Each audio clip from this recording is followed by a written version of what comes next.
En aquest ben dit caldrà parar bona atenció, perquè parlarem d'oïda i d'orella.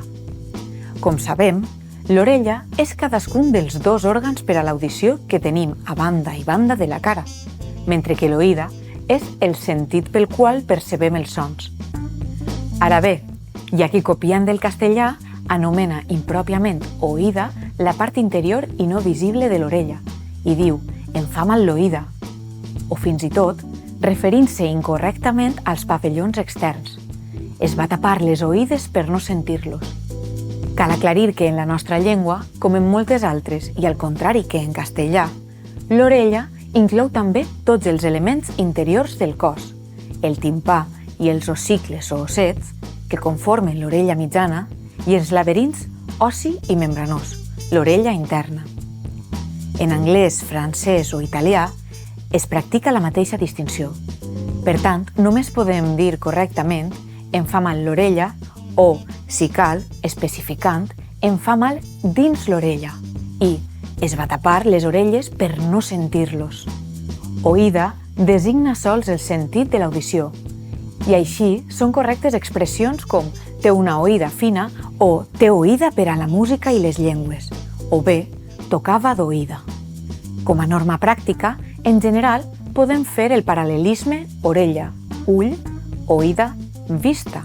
Igual que no diríem «em fa mal la vista» o «es tapava la vista», sinó «em fan mal els ulls» o «es tapava els ulls», direm «em fa mal l'orella» o «es tapava les orelles». I de la mateixa manera que diríem «té una vista aguda» o «té vista per als negocis» o «és una pintura que afalaga la vista», podem dir «té una oïda fina» o «té oïda per a les llengües» o «és una música que afalaga l'oïda». Una altra norma pràctica. Com que l'oïda només designa el sentit de l'audició, singular, haurem de prevenir-nos contra qualsevol ús en plural.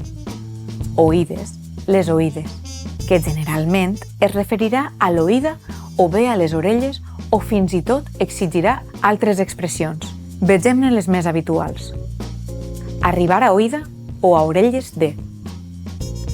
Arribar a oïda o a orelles del rei que hi havia un jove valent. A cau d'orella. Durant la reunió no han parat de fer-se comentaris a cau d'orella. Entrar per una orella i eixir o sortir per l'altra. Ja pots fer-li sermons que per una orella li entren i per l'altra li ixen. Xiular-li a algú les orelles. No et xiulaven les orelles? Estaven malparlant de tu. Escoltar amb unes orelles com pàmpols o escoltar amb totes les orelles. Sorprès, ho escoltava amb unes orelles com pàmpols o amb totes les orelles. Alçar o dreçar les orelles. Va alçar o dreçar les orelles per no perdre-se en cap detall. Com hem vist en molts d'aquests exemples, la nostra llengua funciona en sentit invers al castellà. Mentre que el castellà fa un ampli ús de oído per a orelles, en la nostra llengua és habitual o preferent orella o orelles fins i tot quan es tracta del sentit de l'oïda. Així, podem dir, i diem sovint, tinc una orella molt fina o té bona orella per a les llengües. Notem finalment que no és correcte dir conèixer algú o alguna cosa d'oïda, sinó de nom o bé haver-ne sentit parlar o a parlar. Només la conec de nom o només n'he sentit parlar. Ben dit, l'oïda només designa el sentit de l'audició. Té una oïda fina i sols apareix en un nombre limitat d'expressions, tenir oïda, tocar d'oïda o arribar a oïda de.